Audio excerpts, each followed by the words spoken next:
Hey, it's Friday again. Time for another movie retrospective. Today, we're doing one that I've been wanting to do since we started thinking about doing this movie retrospective Yeah, shit in the first place. Because this is one of my very, very favorite movies of the 1970s. This is Don't Look Now from 1973. Kind of I don't know if I'd call it underrated because it's pretty critically loved and it usually turns up like on a lot of best horror movies of the 70s lists. But it feels like one that maybe a lot of younger horror fans haven't seen. yeah. I'd never seen it. Jenny showed it to me for the first time, and it was a good movie. But I don't really know it as well as she does, so we're just going to let her roll with this. It was a pretty good movie, though. Yeah, this was actually based on a story by Daphne du Maurier, who very famously wrote a couple. She's probably most famous for doing stuff that Alfred Hitchcock did. She wrote The Birds and Rebecca, which Alfred Hitchcock obviously made into movies later on. So this is based on a story of hers. It's fairly, it's fairly kind of like the source material, but not exactly. It's basically Donald Sutherland is in it, and Julie Christie plays his wife. And it's kind of like it was directed by Nicholas Roeg, however you pronounce that, who also did Performance, Man Who Fell to Earth, movies like that. So he's kind of a very, I don't want to call him like an idiosyncratic filmmaker, but he definitely has a distinctive visual style and distinctive like way of doing things, particularly way of editing and stuff. And he uses like a lot of it's not so much straightforward plot, but he likes to use like a lot of thematic elements that kind of repeat and stuff like that. So The movie was shot beautifully. And that's one of the things I can say about it. Is that, looking at it's a pretty movie. It really is. Yeah. And it's kind of like, it's a symbolic film in the sense that it's about grief over the death of a child, but then there's like kind of all this other stuff going on too. Like I said, Donald Sutherland is in it and Julie Christie. They play like a husband and wife, the Baxters, and their daughter Christine drowns accidentally in a pond on their property. And then some sort of undetermined amount of time later, you see that they've gone to Venice, presumably to get over their grief about it. Donald Sutherland's character plays, he's like an art restorer. So he's overseeing the restoration of this, cathedral in Venice. So that's why they've gone there. He accepted this job kind of to get away from the homestead so they could forget about it. Now, the interesting thing about Donald Sutherland's character is that we see from the very beginning when the daughter Christine drowns, he has a premonition. I mean, him and his wife are inside the house. They're talking about something else. And, Christine is outside playing and she falls in and drowns. And he immediately knows that something is wrong and he runs outside, but it's too late to save her. She's already drowned. So we're establishing at the beginning that Donald Sutherland has psychic powers. However, he's like in denial about them. Yeah.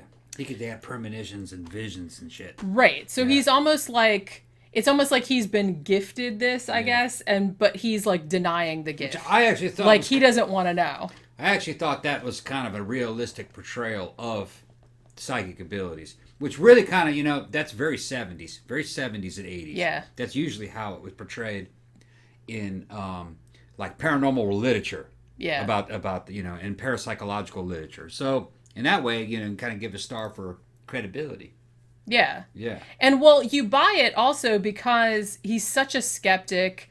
He comes across as very dismissive of anything having to do with psychic powers, anything having to do with religion, anything like that. Whereas his wife seems a little more open-minded. Now, after they look at this, got a cat jumping. She's what like, the? Go ahead, we can't take the cone. Okay. Burr, burr, burr, burr. Yeah, she's making noises. She's complaining. She's funny. Yeah. She makes like a little whir sound. That burr, burr. Yeah. She always makes noises like that. She doesn't meow that much. She just makes that noise. She feels that she's being ignored. Yeah, she's like, you guys, what are you doing? Why are you not petting me right now? Okay, we gotta. But yeah, so when they first go to Venice, like, I don't know how long they've been there. I'm assuming it hasn't been long. They're in a restaurant. And the wife, Julie Christie, she notices that like these two women are like looking at her and it's kind of freaking her out a little bit. And then they have some kind of thing where they have to go in the bathroom and it looks like one of them is kind of like, handicapped or something. So she goes in there to help them. Now, one of the women is blind. and kind of freaky looking, it must be said. Now she says to Julie Christie's character that, oh, I see your daughter. She's sitting in between you. And she describes the red raincoat that Christine was wearing when she drowned. So at this point, it's funny because Julie Christie totally buys into it. She's like, oh my God, like pretty much that's all the information she has to go on. Oh, she's wearing a red raincoat. She's laughing. She's happy now. I could see her in between you two. Everything's okay. And so Julie Christie's like, oh, and she almost has like, it makes her, she like accepts the death more because she's like, oh, well, she's still here and she's still around and she still loves us and everything's awesome. Which in some ways, like Donald Sutherland's character is kind of conflicted about this because, yes, he's glad to have his wife back. Like there's a very extended, very famous, rather graphic for the time sex scene, which is kind of establishing because you're meant to imply that they haven't had sex in a long time since their daughter died and she has had a hard time getting over it. So there's this kind of like reconnection between them. And so he's happy about that. But then on the other hand, she sort of gets obsessed with this idea that these two women, or this blind woman says she's a psychic, can see her daughter. And so Donald Sutherland is kind of like, well, I feel like she's getting, sucked into this with these two women. And it's, maybe it's not healthy for her because he doesn't believe it, obviously. Even though he has psychic powers himself, like I said, he's in denial about it. Now, while this shit is all going on too, there is also the small matter of a serial killer running around Venice. Now, this is actually interesting because it's almost like I feel like a lot of movies would have this be the main thrust of the story, but this is not the main thrust of the story. Pretty much their relationship, her relationship with the two psychic women, that's kind of like the main meat of the movie. But then like on the outside, you have the serial killer, and every now and then, like they'll be going down a canal, like in a boat, and they'll see like there's crime scene tape or they're pulling a body out of the canal or something like that. And there's kind of shit about, the serial killer running around. So then like all this, the thing about this movie too, is that this is definitely not, like I said, a straightforward type of film. It's kind of a lot of atmosphere. And the way Nicholas Roeg does his movies is that he likes to play with timelines. And especially this one because it's about psychic abilities, about precognition, and also the past coming back to haunt you and stuff like that. So he doesn't make a distinction between the past, the present, and the future. So sometimes when you see something, like very famously, there's a very famous scene where Donald Sutherland is on a boat and he thinks that his wife has gone back to England, to care for their son who is, was hurt in a fall, like back at his boarding school. And then later that day, after she supposedly left on a plane, he sees her, but like on a funeral boat, and she has like all the grieving clothes and she's like on the boat with the two women and he's like flipping out about it. Now, the interesting thing about this is that the way the whole thing goes, and I don't want to like spoil it too much because I know probably a lot of people, probably people my age, horror fans have seen it, but I feel like maybe a lot of younger people haven't. It has to do with self-fulfilling prophecy because he has a vision that he doesn't realize is a vision. And the fact that he has that vision makes the bad shit in the vision come true. You know what I mean? So it's like a self-fulfilled, so it's like an endless loop, like a Mobius strip. So I think that's kind of cool the way they did that with the movie. And I have to say that, like I said, there's a lot of kind of repeated aspects of this, like the color red. They wanted to wash everything out and make everything like kind of like brown or beige in the movie. Like I said, it's Venice, so everything's like stone. So then when you see flashbacks with Christine's red raincoat, you see the serial killer who also has a red coat, which at first you kind of think it's a ghost like of Christine, but it's like a different coat, but it's red. Julie Christie has like these bright red boots or like a bright red purse. So there's red. There's like a lot of water references, like anytime something bad's going to happen, glass breaks. There's a lot of references to like falling or getting hurt in a fall. There's like a lot of that kind of stuff going on too. So as I said, it's not so much like a straightforward narrative as it is kind of like I don't know, like a symbolic, you know, sort of thing about, like I said, about grief, about the, you know, the psychic thing, like being a loop and like coming around and making things happen that maybe wouldn't have happened. As a person that's really only seen it once and recently, you know, this is the first time I've ever seen it. Well, how long ago was that we watched It was probably like a week ago. About we a watched week it. ago. The movie was a slow burner. It is, yeah. I would say, but I like those. Along the lines of maybe like The Changeling. Yeah, Kinda. If you guys have ever seen the movie The Changeling, and we did a review on that. But it had a very Italian look and feel to it, but high quality, not so much giallo. It didn't feel like a giallo movie. It felt like a higher version, like a very expensive Italian movie. It had a European flavor and look to it, to me, the way the style was. It wasn't an action movie. It's an art flick for sure. It was more like an art flick. I don't want to say that this is a chick flick, because it's not. But I could really see how this movie would have a lot of appeal to women, because it is for people that are really paying attention to other people. It's not an action movie. Yeah. This is not a bro movie. No. Okay. Not by any stretch of the not imagination. At all. You know, and I'm kind of, I'm a little bit of a caveman. I like, but I still appreciated the movie for what it was. It's not necessarily my kind of movie, but I'm gonna go ahead and give it my approval. Yeah. Okay. It is a very high quality movie. I wouldn't call, like you said, and it usually gets lumped in with The Changeling, with movies like that. Yeah, it's a movie like that. We should say Shudder. The reason I'm doing this now, finally, because I don't have it on DVD, sadly, is because Shudder just added this, and they added The Changeling, like just a couple of weeks ago. Now that you mentioned Shudder, we don't Shudder isn't sponsoring us. We're not plugging for Shudder. No, we just like it. But I'll tell you what, we should. We should plug Hey, if Shudder. anybody from Shudder is We're gonna watching call this, Shudder, all right? We're gonna call Shudder and can say, sponsor we the show mentioned if you you want. so much, you're gonna have to break us off, Shudder. Yeah. No, I'm just Well, kidding. no, that's the thing. It's like they add good shit all the time, and I was so excited when I saw they added. If Don't Look Shudder Now. ever becomes our sponsor, all right. If we're gonna say that, all right.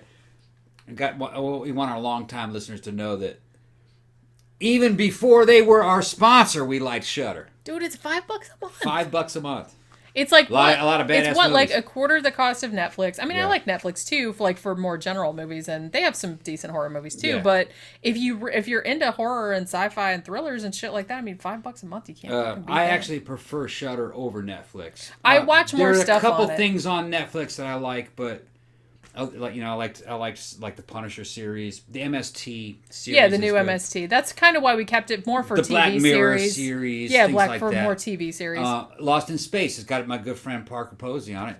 We came up together. She's Yeah, on see, it. there you But the rest of the stuff, like the movies on Netflix, they don't have very many of the old classics. They don't have. Yeah, they have a lot of good new ones. Yeah, but nothing old. But not a lot of classics. You're right. I noticed the other day, speaking of Netflix, that they had added some from the 90s. Like they added, like, Yeah. I Know What You Did Last Summer, Eight-Legged Freaks. Right. A couple of those type of movies, which that's good. So they might be feeling the heat from Yeah. Shudder, and it's like, well, we need to add some Yeah. older shit. On Shudder, you can go back and watch all of the old Halloweens. 1, 2, 3, 4, 5, 6. No, it's Not- one.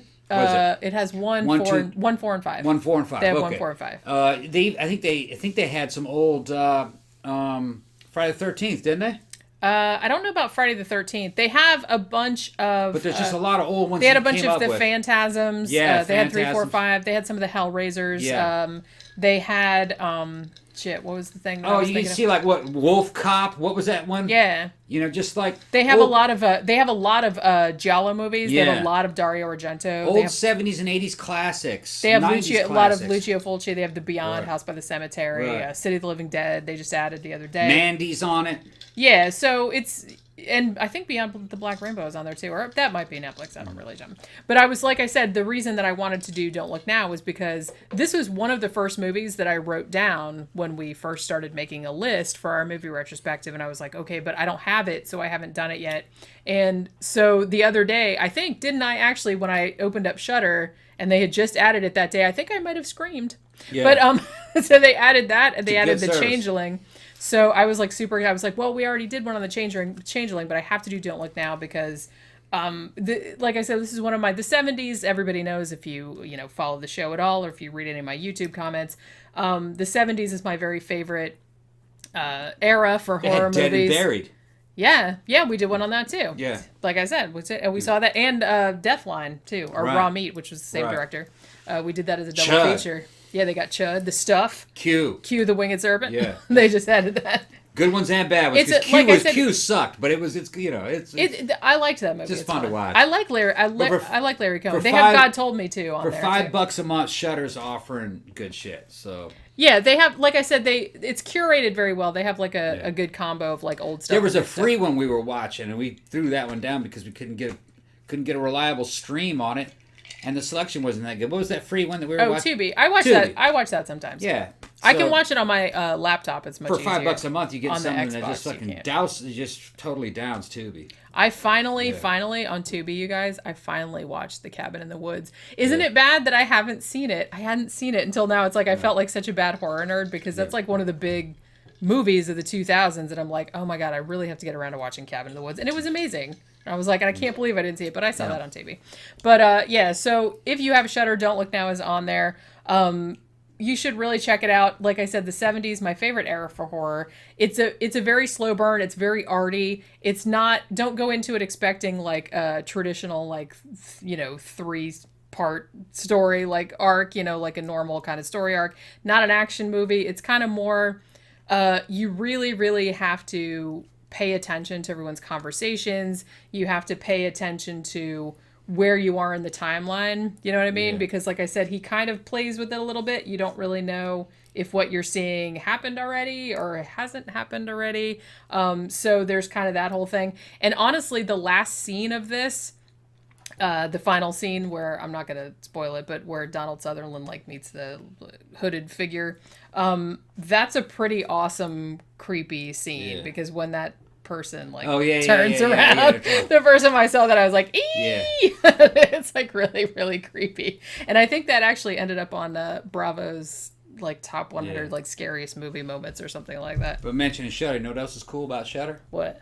John Carpenter did the theme to Shudder. He did, yeah. The theme song to the service is a John Carpenter. And you're like, oh, that's fucking awesome, John. See, that's how cool it is. Yeah. And like I said, but they don't sponsor us. We just like it. Yeah. And they're gonna sponsor us. You owe me some money. I just want a shirt. He just wants a shirt. He has simple taste. But yeah, so if you haven't seen Don't Look Now, and maybe I know a lot of younger people haven't, go check it out, especially if you like, art house flicks or like, creepy 70s movies, because I really, really like this one a lot. And I feel like it doesn't get a lot of love from the younger horror community. So go check it out. And that will do it for our latest movie retrospective. Remember, if you like the show, to like, share, subscribe on all your social media. If you'd like to financially support the show, you can go to our Patreon page, which is patreon.com/13o'clockpodcast, or you can go to our blog, which is 13o'clockpodcast.wordpress.com. And there's a link in the sidebar to a PayPal account. Remember, our movie retrospectives, just like this one right here, come out every Friday. We also have 13 o'clock matinee, which is 3 new movies in the theater, and that comes out every Sunday. And our regular episodes come out every Tuesday, so check them all out. We will see you next time. Bye.